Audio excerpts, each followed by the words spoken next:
são as dicas que eu deixo para vocês realizarem a prova do exame de suficiência na modalidade presencial. EAD é uma coisa, porque você não pode passar a questão, e aí se você foi agraciado no EAD com as questões mais fáceis primeiro, maravilha. Se não foi, você está... Foi justamente o que aconteceu comigo. Agora, na prova presencial, você pode se utilizar de estratégias para fazer essa prova. E, geralmente, o que você precisa saber? Quando você chegar lá, não sei se você já fez uma prova anterior do exame de suficiência ou não, se é a sua primeira vez lá fazendo essa prova, mas a prova ela é composta por muitas questões de contabilidade geral, muitas questões de pronunciamento, algumas questões de custos, auditoria, ética, umas 2 de direito, uma de estatística, uma de matemática financeira, ali mais ou menos. E o que acontece, pessoal? Você vai começar a sua prova e vão vir às vezes algumas questões difíceis. Você precisa saber que a prova ela varia conforme a cor. Então tem prova branca, prova azul, prova amarela, prova verde. Então a ordem das questões ela vai variar conforme a cor. E pode acontecer, portanto, das questões mais complexas virem primeiro na sua prova. E é comum. Quando eu fui fazer o exame 2019.2, né, para quem não sabe, eu sempre faço os exames ali a título de teste para testar mesmo, para poder... Gosto de fazer prova, sou concurseiro desde 2005, para pegar o gabarito ali na hora também. Quando eu fui fazer o 2019.2, as minhas primeiras questões foram questões cabeludas. E o que acontece? Se você abriu a sua prova, você já deu de cara lá com uma DFC, método indireto, pesada. Você não vai começar a fazer essa questão logo de cara. Dá um panorama geral na sua prova. Olha, poxa, beleza, comecei aqui. A primeira é uma DFC que eu sei que DFC método indireto vai tomar tempo. Você não tem relógio, tá? Você tem a sua calculadora, você pode levar a sua HP12C, você pode levar a sua calculadora científica, você pode levar aquela calculadora velha de guerra lá que você comprou no camelô também, não tem problema. Eu mesmo levo essa. Mas se você chegou ali e deu de cara com uma questão de DFC, não faz essa questão de cara. Pula, anota, faz um círculo, um X, qualquer coisa para marcar que aquela questão é uma questão que vai demorar tempo. Se a sua segunda questão for também uma questão complexa, faz a mesma coisa. Você vai folheando ali a prova pouco a pouco, tenta, né, dar uma lida e vai sentindo ali a prova, beleza?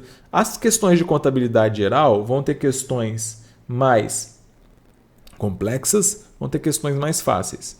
Na prova presencial, a sua prova vai começar na questão 1, até a questão 17 vai ser contabilidade geral mais ou menos, 17 e 18, tá? E aí você vai... Ali é para você ganhar ponto. Vai ter questão teórica fácil, vai ter uma questão de DRE que às vezes vai ser mais tranquila, vai ter uma questão pedindo uma classificação de contas de um ativo não circulante. Ali você vai pontuando, tá? É aqui que você vai ter que abrir os seus pontos ali, que você vai ter que ganhar os seus pontos para poder passar no exame. Chegou na questão 18 até a questão 22, ali questão 21, ou da 19 até a 23, por ali, vai ser custos, beleza? Custos, você vai ter que ter bastante cautela também. Vão ter umas questões de custeio por absorção, vai ter uma questão de margem de contribuição, vai ter uma questãozinha de ponto de equilíbrio, vai ter uma questãozinha que pede custo de produção. Se tiver isso na sua prova, você já faz de cara, porque essas questões são questões tranquilas ali, são rápidas, você vai fazer o rateio, papapá, prestou atenção, beleza. Agora, se cair uma questão, tipo caiu no exame 2019.2, eta gama, foi uma questão que eu, na prova presencial, demorei meia hora para fazer. Você não vai fazer essa questão de cara, você vai voltar nela caso você tenha tempo, beleza? Aí beleza, fez isso daí, depois vai vir contabilidade pública, que tem questões tranquilas, às vezes algumas um pouco mais complexas, mas você vai conseguir acertar. Isso daí você já vai estar lá pela questão 26 da sua prova. Você já vai ter ali pelo menos uns 15 pontos, talvez até um pouco mais, se você está estudando, tá? Se você está fazendo dessa forma que eu tô falando, tá? Aí você vai chegar nas questões de direito. As questões de direito elas são de lua. Às vezes tem uma questão mais fácil que pergunta o conceito de empresário, conceito de fato gerador, conceito de tributo. Às vezes tem umas questões de direito que são complicadas, tipo a questão do galo. Quem lembra da questão do galo? como que era o nome do galo? Esqueci, fala aí no chat o nome do galo. Esqueci o nome do galo Shenzhen, sei lá, um galo muito doido lá. Ou a questão da mulher que tacou fogo no apartamento lá, o noivo tava lá e, sei lá, a mulher tacou fogo, ou foi um fogo incidental, ou o marido tacou fogo com a mulher dela. Eu não lembro, mas caiu essa questão também no exame 2020.1, né? E essas de direito, ou vai ser fácil, ou vai ser uma questão que quase nunca cai, você não vai saber, tipo de investidor anjo, e você, se não sabe, marca ali, uma dica para quando você não sabe a questão é você olhar, né, os enunciados, da raça chamo, galo chamo. Né? Então, uma dica para quando você não sabe a resposta é você sempre olhar o enunciado. Responde sempre com base no enunciado. Muitas questões, olha só, muita questão às vezes tem um enunciado complexo, só que quando você vai olhar o lançamento, por exemplo, o lançamento contábil, se você fizesse uma simples conta de débito e crédito, você veria que os valores eles não batem. Aí você já tem 50% de chance de acertar a questão, tá? Então, sempre checa com muita atenção as questões. Se você checar o enunciado não, as assertivas de A a D, em todas as questões praticamente, você vai eliminar alguma coisa. E com isso, você vai colocando, mesmo que você não tenha estudado, não domine tudo, e ninguém domina tudo, você começa a colocar as chances ao seu favor, tá? Então, beleza. Aí depois que você chegou ali mais ou menos na questão 31, 32, passou uma questão de estatística, que provavelmente você não vai saber, nem eu, porque faz muitos anos que eu não estudo estatística. E a estatística eu mando para um amigo meu que é doutor em matemática, para ele me ajudar, né, depois na hora da correção. Matemática financeira, Thalita, não sei se está nos assistindo, manda para a Thalita. É uma questão às vezes que for mais chata, às vezes é uma questãozinha de valor presente, que rapidinho você faz se você tiver HP. Se você não tiver, você vai fazer no braço, usa a fórmula de desconto de juros compostos e assim por diante. Aí chegou na questão 32, 33, galera, até a questão 40 e poucos ali é onde você tem que pontuar. Por quê? Vai ser uma questão de Luca Pacioli, método das partidas dobradas. Uma questão perguntando qual é uma característica qualitativa das demonstrações contábeis. Uma questão falando de um código de ética. Código de ética, uma ou duas questões ali, você tem que acertar a questão de código de ética. Código de ética você não vai errar, pelo amor de Deus. Se você errar, você me fala que se eu te encontrar na rua, eu vou passar do outro lado da rua. Código de ética você não vai errar. Você vai olhar ali uma questãozinha de é uma norma técnica, é uma norma profissional. Aquelas questões que você vai conseguir fazer ali no intuitivo, beleza? Você vai conseguir fazer essas questões no intuitivo. Aí vai cair umas duas questões ali de perícia também, uma NBC-TP01, uma NBC-PP01, geralmente, uma de cada. São duas questões que você vai conseguir fazer, porque se você estudou minimamente essas duas normas de perícia, você vai acertar. E veja que o que eu estou falando aqui, você já somou 25 pontos, tá? Você já somou os 25 pontos. Aí vem ali pela questão 46, 47, 48 ali, vai ter perícia, vai ter auditoria, vai ter auditoria, geralmente vem perícia ou auditoria ou perícia, depende. E a auditoria sempre tem uma questão mais chata, como uma questão que caiu no último exame de conciliação, que não tinha resposta. A meu ver, aquela questão tinha que ter sido anulada, mas a banca teimosamente não anulou. Ou caiu uma questão ali do negócio de duplicata descontada, que tinha ali de aging list. Quem fez o exame 2019.2, acho que lembra dessa questão. E aí, beleza. Auditoria das três, se você estudou Malemal, que é como a maioria dos nossos alunos estudam, porque não dá para você focar em auditoria. Auditoria é uma matéria grande, assim como contabilidade pública para estudar 3 questões. Então, quem estudou pelo material resumido do Fábio tem grande chance de acertar as questões, só que se pegarem um ponto específico, não vai saber. Mas das 3, você consegue acertar uma, consegue acertar 2 ali. E aí vem português, né? Que geralmente vai ser interpretação de texto, 2 questões. Português, 2 questões, interpretação de texto. Dessas 2 questões de português de interpretação de texto, Uma vai ser nada a ver e a gente não vai recorrer, mas não vai adiantar nada, porque nenhuma banca anula a questão de português. Geralmente é assim, uma questão de português não tem nada com nada, você lê o texto, você lê o enunciado, você não entende bolhufas, mas vida que segue. Você vai ter que fazer um chute consciente com base no que eu falei ali de ler os enunciados. A outra é uma questão mais tranquila que dá para você acertar. Pessoal, é esse o segredo. Tá? Vejam que eu falei aqui para vocês o mapa da prova. Então, se você entendeu o que eu falei, faltou aí falar também das questões de análise de balanço, às vezes uma contabilidade gerencial que pode aparecer ali pela questão 30. Depois vocês vão me falar se não é exatamente essa a configuração. Mas para essas questões que são mais complexas, o meu conselho para você é não perca muito do seu tempo. Você passa a prova fazendo as que são mais tranquilas, e aí você vai marcando. Marca um símbolo de certo nessas que você já fez e já está ok. E aí, posteriormente, você vai voltando, beleza? E aí você vai falando assim, ó, beleza, já tenho tanto, achei aí, como eu já disse a vocês diversas vezes ao longo do CFC de AZ, toda a prova é composta por questões fáceis, questões médias e questões difíceis.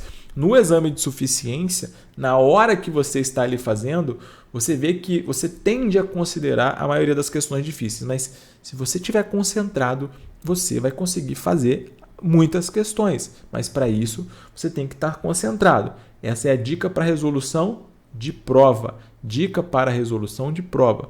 Outras dicas que sempre funcionam para mim, tá? Já fui aprovado em concursos, já fui aprovado em primeiro lugar em concurso, eu sou concurseiro, né? Eu gosto de fazer concurso. Não sou o melhor concurseiro, mais inteligente do mundo, mas tenho experiência em provas. Então, o que você tem que fazer que eu acho que as pessoas fazem sempre?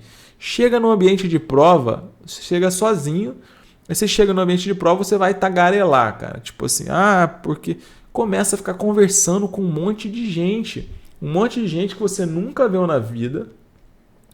Você vai ficar conversando, batendo papo, distraindo. Cara, você tá ali para fazer uma prova, você não tá ali para fazer novas amizades. Ali, o ambiente de prova não é um Tinder para você arrumar um namorado, uma namorada, fazer nada. Você tá ali para passar numa bendita prova que está sendo enrolada há muito tempo. Então chega no ambiente de prova e fica calado, beleza? Eu fui fazer a prova 2019.2 presencial, na hora que eu entrei na sala, a galera começou a rir ali e tal, mas eu não falei com ninguém, porque não sou porque eu sou antipático, poxa. O maior prazer para mim é falar com os nossos alunos, etc e tal, mas ali você tá ali para fazer uma prova. Você não pode, primeiro que você não pode aglomerar, senão você vai pegar Covid. Segundo, que você tá ali para fazer uma prova. Você tem que se concentrar. Tá? Concentração. Então, você tem que ter aquela... aqui a conversa de coach. Você tem que ter aquela mentalidade de que, já passei nessa prova. Eu vou passar. Se eu estou aqui, eu preciso do meu registro. Provavelmente, talvez você quer uma condição financeira melhor, você precisa disso por causa daquilo, ou você quer... Se você está fazendo essa prova, porque você precisa passar. Se você precisa passar por algum motivo. Então, honra esse motivo e leve com seriedade, beleza? E aí, beleza.